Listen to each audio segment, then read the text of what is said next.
Hi, I'm Sarah, a state registered dietitian. I am a member of Nutritionist Resource and I'm also the founder of FoodScript Nutrition, based in Northern Ireland but providing support all across the UK with individuals with eating disorders amongst other nutrition related issues.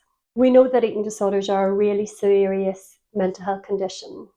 Anorexia nervosa has the highest mortality rate of any eating disorder and indeed any mental health condition. Some of the signs and the symptoms we might be looking out for is preoccupation with weight and shape, trying to maintain a very low weight, trying to influence our food and indeed other behaviours to maintain this low weight. Some individuals might have issues with binging or purging or overusing exercise.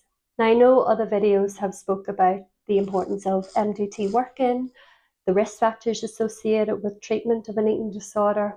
However, for today's video, I was going to focus a little bit more on the why. In my NHS role and indeed in my freelance practice, I will have individuals coming to me wanting support with their eating difficulties, but also being really conflicted about what that might mean. Things might be really difficult for them in their personal life, with their family or their loved ones, in their job, with their children. However, there is also things that keep them really stuck and really entrenched in the relationship with the eating disorder. And for a lot of sessions, we might be trying to really pin down what would be helpful to start to think about change. Why would they change? Why now? What would it mean for them? And really recognizing that the process of recovery isn't always straightforward. It isn't always a case of, I want to get better, therefore I will. It can be a lot of navigating of barriers and things that get in the way of change. Also, for a lot of individuals, they might have lived with an eating disorder for a very long time, and the thought of not having that coping mechanism in their life can feel really scary. And some of the things we focus on is how else might they cope? If they were eating more regularly, how would they cope with really difficult feelings such as anxiety or feeling overwhelmed? If their weight were higher or their weight was more commensurate with a healthier BMI, how might they cope in other ways? How might other people react around them? So the process of recovery is not straightforward. And although a dietitian is a really important person in the recovery journey, we don't act alone.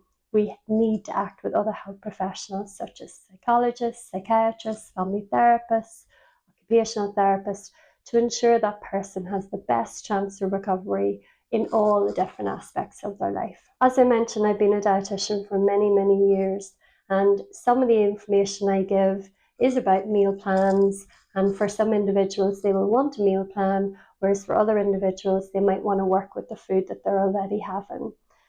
That is the beauty of individuated care and bespoke care even, that we can provide the best approach for you and what's going to work best for your individual circumstances. With that being said, if you do feel like now is the right time and recovery is important and you feel ready to take that next step, please do get in contact either through my website, www.foodscriptnutrition.com, by email, sarah@foodscriptnutrition.com, or via the Nutritionist Resource website. I'd be more than happy to help. There is also a number of other health professionals on there, and I think it's really important to say that recovery is also about relationships, and getting the person that you vibe best with stands you in the best stead for getting the best out of that recovery process.